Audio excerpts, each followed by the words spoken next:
दोस्तों आज मैं जिस मूवी की एक्सप्लेनेशन करने वाली हूँ वो 2012 में release Spanish movie the body है। फिल्म की शुरुआत होती है जैमी नामी पुलिस कमिश्नर को दिखाते हुए, जिसके पास फोन कॉल आती है कि मोर्ग में काम करने वाला सिक्योरिटी गार्ड कोमा में चला गया है। सिक्योरिटी फुटेज को देखने पर पता चलता है कि एक ही कैमरा काम कर रहा है और बाकी सभी के साथ छेड़छाड़ की गई थी। इसमें वो किसी चीज से भागता हुआ जंगल की तरफ जाता है और जब वो हाईवे पर आया तो उसे एक कार ने हिट कर दिया। जैमी का असिस्टेंट पैब्लो उससे माफी मांगता है क्योंकि वो काम करके आया है और उसने उससे फिर से केस के लिए बुला लिया है। पैब्लो उससे उसकी बेटी ईवा का पूछता है क्योंकि उसने उससे कई सालों से मुलाकात नहीं की थी। किसी एजेंट को फॉरेस्ट भेजा जाता है सर्च करने के लिए और इस मोर्ग का सिक्योरिटी लैब कोड भी चेंज कर दिया गया था, जिसको खोलने के लिए टेक्निकल टीम बुलाई जाती है और बिल्डिंग के अंदर 4th सेंचुरी के भी कोई साइन नहीं थे। जैमी को ये भी पता चलता है कि इस मोर्ग के अंदर एक औरत की डेड बॉडी भी गायब है, जिसका नाम मेका था। मेका एक middle age wealthy business women थी।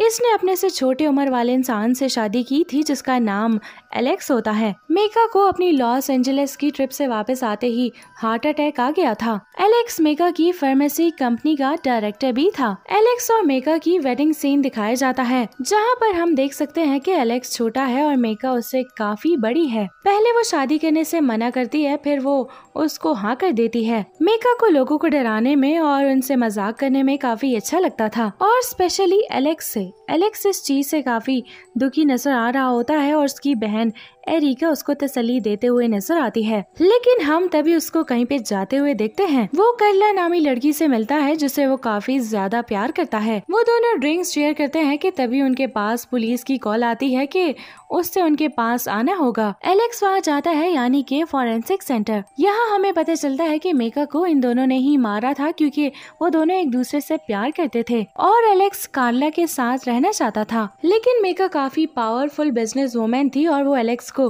खुद से अलग नहीं करना चाहती थी, इसीलिए उसने उसको मारने का प्लान बनाया था। अब एलेक्स पुलिस के पास मोर्ग में जाता है क्योंकि अगर वो वहाँ नहीं जाता तो पुलिस उस पर शक करती। एलेक्स का कहना था कि उनकी किसी के साथ भी कोई दुश्मनी नहीं थी। मेका की बहन ग्लोरिया ने पुलिस को डॉक्यूमेंट्स भी दिए थे जिसको अभी तक पढ़ा नहीं गया था। पुलिस एलेक्स को कहती है कि वो उस वक्त घर पर नहीं था, तभी उसका फोन लिया गया है, जिस पर एलेक्स का ये कहना है कि वो पेन किलर लेने बाहर गया था। एलेक्स ऑफिस में अकेला था, तब वो स्मोक करने लगता है और कार्ला को फोन लगाता है और कहता है कि वो सिक्योरिटी गार्ड पर नजर रखे जो कि हॉस्पिटल में भर्ती है। मेका लॉस एंजलिस की बिजनेस ट्रिप से वापस प्लेन से आई थी, लेकिन वो फ्लाइट से डरती थी। अब डॉक्टर सिल्विया को बुलाया जाता है जिसका कहना था कि फ्लाइट के डर से हार्ट अटैक हो सकता है क्योंकि मेका की डेथ हार्ट अटैक से हुई है। जेमी का कहना था कि इस बात का पता लगाना मुश्किल है कि डेथ हार्ट अटैक से हुई या नहीं क्योंकि बॉडी ही गायब है, जिस पर डॉक्टर कहती है कि उसने बिल्कुल ठीक रिपोर्ट्स दी हैं, लेकिन सिचुएशन देखकर सारी कंडीशंस को एक्सेप्ट करने के लिए तैयार थे।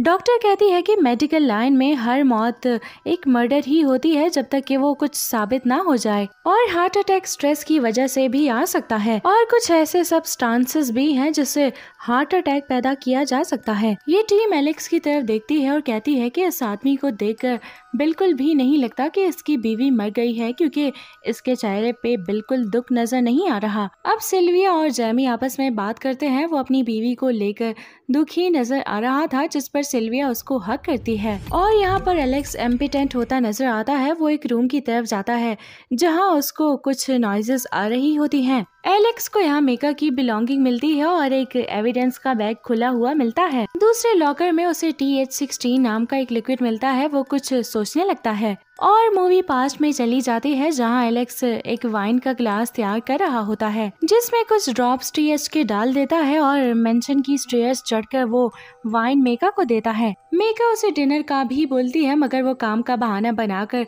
उसे दूर जाने का कहता है। मेका वो वाइन पी जाती है और फिर एक फोन कॉल करती है जिसमें वो कहती है कि वो उसे डायरेक्टर की पोस्ट से हटा रही है, जिससे सुनकर वो ज्यादा परेशान हो जाता है। लेकिन फिर मेका हंस कर कहती है कि she was just joking. Alex उसको रेस्टोरेंट में टेबल बुक करने को कहता है और रेडी हो जाता है। अब स्टोरी वापस प्रेजेंट में चली जाती है जहाँ फॉरेंसिक सेंटर में लाइट आ गई थी। पेब्लो और जेमी एलेक्स को मॉर्ग में पकड़ लेते हैं। वो देखते हैं कि फॉरेंसिक बॉक्स खुले हुए हैं और ऐसा लग रहा था कि जैसे किसी ने जबरदस्ती खोले हों। उनको एहसास होता है कि मेका का फोन गायब हो चुका है, जिससे उनका सीधा शक एलेक्स पर जाता है, मगर वो एक्सेप्ट नहीं करता। एलेक्स का फोन रिंग करता है, जिस पर दूसरी तरफ चार्ला थी। वो उसको सिक्योरिटी गार्ड के बारे में बताती है कि वो कोमा में है। जब जेमी एलेक्स से पूछता है कि फोन पर कौन है, तो वो अपनी बहन एरिका को बताता है। सडनली एलेक्स को एक एनवेलप मिलता है जिसके पीछे लिखा होता है कि I close my eyes and you are still with me. अब हम देखते हैं कि एलेक्स, जो कि वॉशरूम में उस इनविटेशन को पढ़ के फेंक देता है, लेकिन फ्लैश काम नहीं करता। तभी वहाँ उसको एक एजेंट देखने आता है। एलेक्स बाथरूम लॉक करके उस फ्लैश में से उस कागज को उठाकर खाने लगता है। अब टेक्नीशियंस ने सिक्योरिटी लैब का पासवर्ड ट्रेस कर लिया था और वेंटिलेशन सर्किट कंट्रोल रूम तक आता है, और किसी ने इसको बनाया था हाल ही में, जो यहाँ से आया और वहीं से चला गया। उसी वक्त जेमी को एक फोन कॉल आती है कि उसको जंगल में किसी के फुटप्रिंट्स मिले हैं। अब इस पासवर्ड की बात करें तो ये एक डेट होती है, और ये वो डेट थी जब एलेक्स और कार्ला मिले थे। अब में मूवी आती है और जेमी एलेक्स से उसका शूज साइज पूछता है, जिस पर वो उसे 42 बताता है। ये लोग एक एलिवेटर में फंस जाते हैं और फायर सिस्टम स्टार्ट हो जाता है, जिससे पूरी बिल्डिंग में पानी ही पानी हो जाता है। अब एक एजेंट को सिगरेट मिलती है, जो कि फायर अलार्म की वजह था। जेमी एलेक्स को ही कसूरवार मानता है क्योंकि वो ही स्मोकिंग कर रहा था। इनफैक्ट एजेंट भी उसी को कसूरवार मानता है क्योंकि बाथरूम से भी उसको तंबाकू की स्मेल आई थी। TH16 के बारे में भी जानकारी निकल कर आती है कि ये एक ऐसा टॉक्सिन है जिससे कि 8 घंटे में हार्ट अटैक आ सकता है। उसके बाद ये बॉडी में ऐसे घुलता है कि कोई सबूत नहीं बचता। जेमी एलेक्स को कहीं पर लॉक करने के लिए कहता है कि कहीं वो भाग ना जाए। एलेक्स जहाँ पर बंद था वहाँ पर एक विंडो थी जहाँ पर एक वाइन का गिलास रखा था, और उसके पीछे थी मेका की स्पिरिट, जो कह रही थी कि tonight you will be mine. और अचानक तभी वो बेड से उठता है और इट्स मीन कि वो उसका ख्वाब था। एलेक्स को वही सैड सॉन्ग सुनाई देता है और वो उस रूम की तरफ जाता है। वहाँ बॉडीज रखी होती हैं। वहाँ उसे एक बॉडी में से एक फोन मिलता है जिसका टैग था जेवियर एल्सन। उस फोन पे मेका की कॉल आने लगती है, और जब वो कॉल रिसीव करता है तो उसे कुछ अजीब सी आवाजें सुनाई देती हैं, जैसे कि कोई लेडी रो रही हो। जब वो फोन में से नंबर चेक करता है तो सारे के सारे नंबर एक होते हैं, और जब वो किसी नंबर पर कॉल मिलाता है तो एराबेस्को नामी क्रिस्टो की वेट्रेस पैट्रिशिया कॉल रिसीव करती है। तो इससे एलेक्स को ये याद आता है कि उन लोगों ने एक सेलिब्रेशन की थी, क्योंकि मेका ने कॉन्ट्रैक्ट हासिल कर लिया था जिसके लिए उसे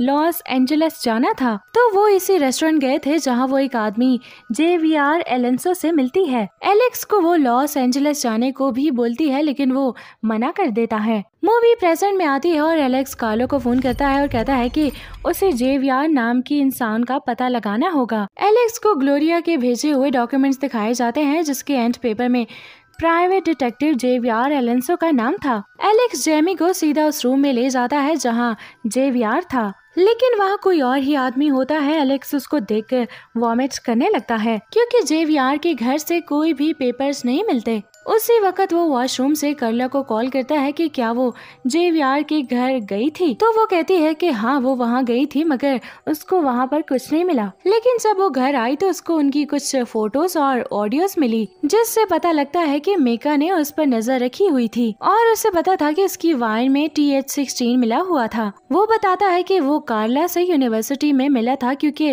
वो केमिस्ट्री पढ़ता था। अब अगली सुबह एलेक्स जेमी को सब कुछ सच बताने के लिए रेडी हो जाता है। वो बताता है कि वो कार्ला से यूनिवर्सिटी में मिला था क्योंकि वो केमिस्ट्री पढ़ता था, और वो दोनों प्यार में पड़ गए थे क्योंकि वो उसको प्राइवेट ट्यूशन भी दे रहा था। कार्ला को उसका शादीशुदा होना पसंद नहीं था, और तभी से मेका को एलेक्स पे शक होना शुरू हो गया था। एलेक्स बताता है कि मेका ने शायद वाइन का गिलास चेंज कर दिया होगा और फिर कोई और टॉक्सिन लिया होगा, जिससे उसका दिल थोड़ी देर के लिए बंद हो गया होगा। लेकिन फिर वो भाग गई with the help of Xavier. लेकिन इस स्टेटमेंट के बाद भी जेमी को लग रहा था कि वो TH16 से मारी गई है क्योंकि उसको अपने डॉक्टर्स पर पूरा भरोसा था। पुलिस को एलेक्स के घर में फॉरेंसिक सेंटर का मैप मिलता है, जूते मिलते हैं और एक अनरजिस्टर्ड पिस्टल मिलती है। पुलिस वाले ये भी बताते हैं कि सिक्योरिटी गार्ड को होश आ गया है, और वो बताता है कि उसे आवाज आई मोर्ग रूम से, और जब वो वहाँ गया तो वहाँ मेका की बॉडी नहीं थी बल्कि लिफ्ट में रखी गई थी और फिर लिफ्ट बंद हो गई और फिर जब वापस लिफ्ट नीचे आई तो एक इंसान वहां आया और उस पर गोलियां चलाने लगा, जिससे सिक्योरिटी गार्ड वहां से डर के भाग गया और ये बुलेट एलेक्स की गन से मैच होती है तो एलेक्स फिर फंस जाता है। लेकिन एलेक्स फिर से ये कहता है कि उसके पास कोई गन नहीं है। एलेक्स को अभी यही लगता है कि मेका जिंदा है। अब यहाँ बात रह जाती है कि गन मैन आखिर कौन था, एलेक्स या फिर जेवियर। अब दोस्तों यहाँ पर हमें दो लोगों की डिफरेंट सोच दिखाई देती है, एलेक्स की और जेमी की। एलेक्स की सोच हम ये देखते हैं कि मेका जिंदा है और उसने ये सब एलेक्स की मदद से किया, और दूसरी तरफ हम जेमी की सोच देखते हैं जिसका कहना था कि मेका मरी हुई है और उसकी बॉडी एलेक्स ने ही छुपाई है। एलेक्स यहाँ पे कार्ला को बचाने की बात करता है तो जेमी उसको अपने साथ ले जाता है, जहाँ पर ये पता चलता है कि कार्ला नाम की कोई भी लड़की यहाँ पर नहीं रहती और आस पड़ोस के किसी लोगों को भी यहाँ कार्ला नाम की लड़की को आते जाते नहीं देखा। घर पूरी तरह से खाली पड़ा हुआ था। उनको जंगल में एक डेड बॉडी मिलती है जिस पर एलेक्स को ये शक होता है कि ये कार्ला की बॉडी होगी, लेकिन उसको ओपन करने पर मेका की बॉडी मिलती है, जिसको देखकर वो शॉक्ड हो जाता है और एलेक्स को फिर से वॉमिट होने लगती है। और कमिश्नर के अकॉर्डिंग कार्ला मिलर कभी थे ही नहीं। जेमी ये कहता है कि ये सारी कहानी उसने खुद से बनाई थी। जेमी पेब्लो के जज को बुलाने के लिए कहता है क्योंकि वही उसको सजा दे सकता है। कमिश्नर इस सिचुएशन को अपनी वाइफ रुथ की सिचुएशन से कंपेयर करता है और अब यहाँ पर खुलते हैं असली पत्ते। एक्चुअली में उस दिन उनका एक्सीडेंट करने वाले जेमी और एलेक्स ही थे। रुथ जिंदा थे लेकिन वो दोनों उनको छोड़कर वहाँ से भाग गए थे। कार्ला कोई और नहीं जेमी की डॉटर थी जिसका नाम ईवा था, जो कि सेफ्टली अब इस शहर से बाहर चली गई थी और वो प्राइवेट डिटेक्टिव जेवियर भी कहीं अबॉर्ड में होगा। जब एक्सीडेंट हुआ तो उस वक्त ईवा काफी छोटी थी और उसने एक नंबर प्लेट और एक की चेन देखी थी जो कि मेका और एलेक्स के मिलने के प्लेसेस थे जहाँ पर वो पहली बार मिले थे। जब ईवा बड़ी हुई और उसको याद आ गया कि वो नंबर प्लेट किसके थे और उसकी चेन पर क्या लिखा हुआ था, ईवा ने कार्ला बन के यूनिवर्सिटी में अनऑफिशियल एडमिशन लिया और फिर एलेक्स को प्यार में फंसाया। अब ईवा को भी एलेक्स से प्यार हो गया था और वो श्योर होना चाहती थी कि क्या वो एलेक्स ही है, और वो इंटीमेट होने पर अपने डार्केस्ट सीक्रेट रिवील करता है, यानी कि हिट एंड रन केस। वो बहुत ज्यादा रोती है और अपने डैड के साथ मिलकर ये सब कुछ प्लान बनाती है। दोस्तों वीडियो अच्छी लगी हो तो वीडियो को लाइक करें और चैनल पर न्यू है तो हमारे चैनल को सब्सक्राइब कर लीजिए।